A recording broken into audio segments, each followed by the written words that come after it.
नमस्कार मित्रों, दुनिया में कुछ ऐसे शब्द हैं जो बिल्कुल झूठे हैं और उन्हीं शब्दों में से एक शब्द है मृत्यु, डेथ। अगर मैं आपसे कहूं कि आज तक दुनिया में कोई मरा ही नहीं, मृत्यु जैसी कोई चीज होती ही नहीं, तो आप मुझे पागल कहेंगे। पर इस दर्शन को, इस फिलॉसफी को लेकर आए थे आचार्य रजनीश ओशो।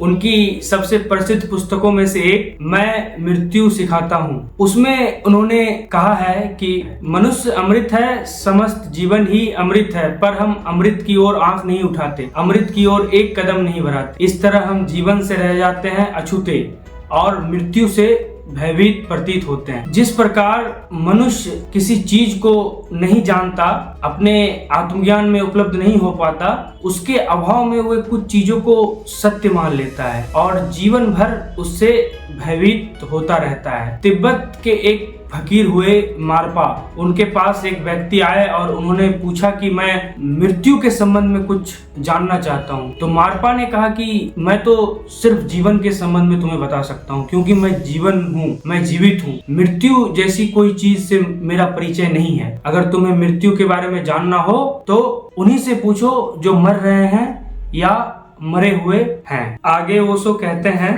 कि मुझे कहा गया मैं जीवन और मृत्यु के संबंध में कुछ बोलूं, यह असंभव है बात। मैं केवल जीवन के संबंध में कह सकता हूं। मृत्यु जैसी कोई चीज नहीं है। अगर हमें ज्ञात हो कि हम जीवन हैं तो सिर्फ जीवन ही रह जाता, और अगर हमें ज्ञात हो कि हम मृत्यु हैं तो केवल मृत्यु ही रह जाता। सभी खेल अज्ञानता का है। अगर हम किसी चीज को जान लेते हैं, समझ लेते हैं और उनका ज्ञान और बोध हमें हो जाता तो हम उस चीज से मुक्त हो जाते हैं, उस भय से मुक्त हो जाते हैं। मृत्यु जीवन का परम सत्य है, न केवल परम सत्य है बल्कि केंद्रीय सत्य है, ऐसा हमें प्रतीत होता है। मृत्यु से डरे हुए लोग, ये मंदिरों में झुके हुए लोग, ये आकाश की तरफ हाथ उठाए हुए लोग, ये सब मृत्यु से भयभीत है। और मृत्यु से भयभीत होकर हमने जीवन की जो व्यवस्था बनाई है वह भ्रांत है, ऐसा ओशो कहते हैं। मैं मृत्यु सिखाता हूँ ओशो की एक ऐसी क्रांतिकारी पुस्तक है जिसे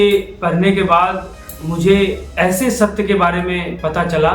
इससे पहले मृत्यु को लेकर मेरी अवधारणा बिल्कुल अलग थी, और इस पुस्तक को पढ़ने के बाद मैं इस सत्य से परिचित हो सका कि मृत्यु जैसी कोई चीज नहीं है। मृत्यु बिल्कुल असत्य है। आज तक कोई मरा ही नहीं। मनुष्य अमृत है, आत्मा अमर है। पर इस अमरता का ज्ञान हमें तभी हो सकता है जब हम इस सत्य को जाने और उस आत्मबोध से गुजरे जिससे योगी गुजरते हैं, जिसे कहते हैं जीते जी मर जाना। ओशो की एक श्रृंखला है जिसमें ओशो ने कहा है, मरो हे योगी मरो। जो जीवित रहकर मृत्यु का साक्षात्कार कर लेते हैं ध्यान के माध्यम से, ध्यान के गहरे तलों में जाकर, जब उन्हें पता चल जाता है कि इस शरीर का अस्तित्व और इस आत्मा का अस्तित्व बिल्कुल भिन्न है, जब वो इस सत्य का साक्षात्कार कर लेते हैं, उनके लिए मृत्यु विदा हो जाती है। और हम जो मृत्यु से डरे हुए लोग हैं, हम जीवन में जो कुछ भी करते हैं वो मृत्यु से भय के कारण करते हैं, क्योंकि हमें ऐसा लगता है कि हमारी पद, हमारी प्रतिष्ठाएं, हमारे संबंध